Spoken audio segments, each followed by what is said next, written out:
السلام عليكم ورحمة الله وبركاته. ازيكم عاملين ايه؟ من قناة بحييكم ولكم مني مليون تحية. يلا نصلي على النبي، كل من له نبي صلى عليه وسلم صلى وسلم وبارك على سيدنا محمد. يلا نعمل بقى مع بعض كده اللفت القمر اللي انتوا شفتوه الاحمر ده، وعرفكم احمر ازاي والطريقة ازاي. واول حاجة نمسك بقى اللفتاية كده ونقطع العرش بتاعها اللي من تحت ده، ونسيب مثلا حتة صغيرة، وممكن تقطعها خالص لو ما بتحبش العروق دي. وبتنضفي بقى الراس من فوق كده، بتشيلي الحته اللي فيها الطين دي، بتبقى فيها شعر ابيض صغير كده وماسك فيها الطين، تقومي شايلاها بحالها بالحته اللي هي الرفنعه اللي فوق دي، ملهاش لازمه رفنعه على الفاضي يعني. تقوم قطعاها كده ومنضفاها زي الفل كده. لقيتي برضو فيها عود كده مش حلو من تحت في العروق، بتشيلي برضو وترميه. بتحبي خليه، بتحبوش برضو تشيلي اللي هي العروق الخضرا دي.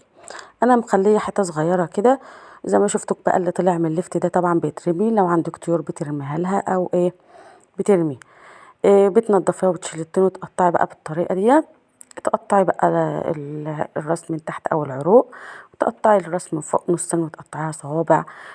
زي ما انت شايفه كده، بنقطع من تحت حتتين ومن فوق بالنص، وبنقطعها صوابع زي ما انتم شايفين كده.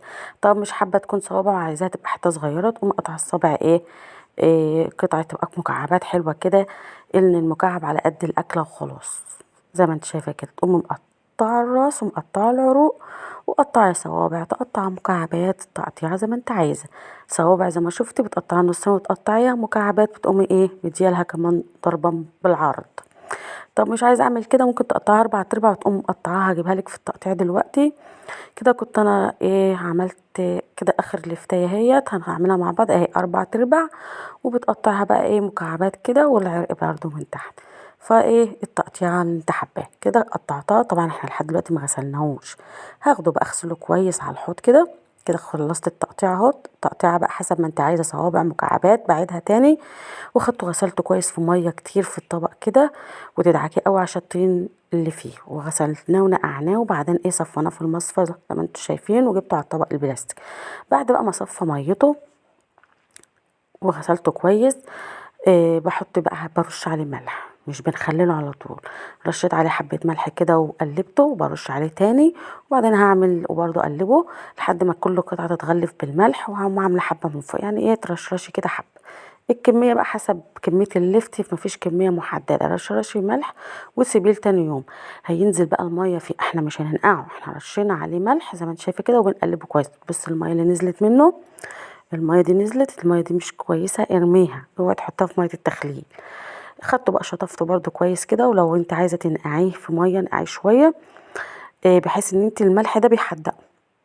فانت تكوني حريصة في الملح اللي هتحطيه في مية التحريق او التمليح او المحلول الملح اللي هتعمليه في البرطمان، لان هو كده يتاكل. يعني تاني يوم انا دقته والله اتاكل وبيقرقش وحلو بالملح، بس بعد ما لفناه بالملح كده.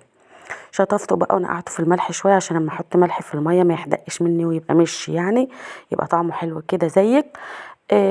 وبعد ما شطفته زي الفل اهو ابيض وجميل قدامكم، هنعمل له بقى المحلول الملح او الميه اللي هنحدقه بيها.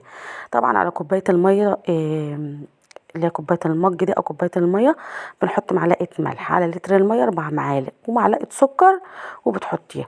بس كده، هو لو بيزيد ولا حاجه، لان خلاص نزل ميته ولا هيطفى على وش. بصي راسي في الميه. طيب اللون الاحمر ده جاي منين؟ من حته البنجر اللي احنا حطيناها ديت. ده بنجر بتجيبيه برضو، بيتباع مع بتوع اللفت.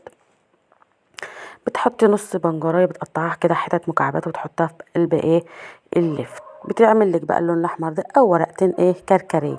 حبه كركريه كده هتعمل لك مع اللفت اللون الاحمر. حطيت بقى ده زياده من عندي، ورقتين لوري، فص توم سليم، مش لازم مفروم، انا عندك مني فرماه حطيت مفروم سليم. حبيتين فلفل اسمر، اي حاجه من الحاجات دي بتديكي نكهه حلوه كده وريحه حلوه. بص انا لسه حاطه البنجر والميه احمر، ده كان تاني يوم بقى. بصي حماره بقى يا اختي، حماره حلو كده. خلينا اللفت وهوريه لكم، طبعا بيقرقش وحلو. واللفت بيتاني بقى يقرقش معاكي لاخر لفتايه، والحمار اهوت.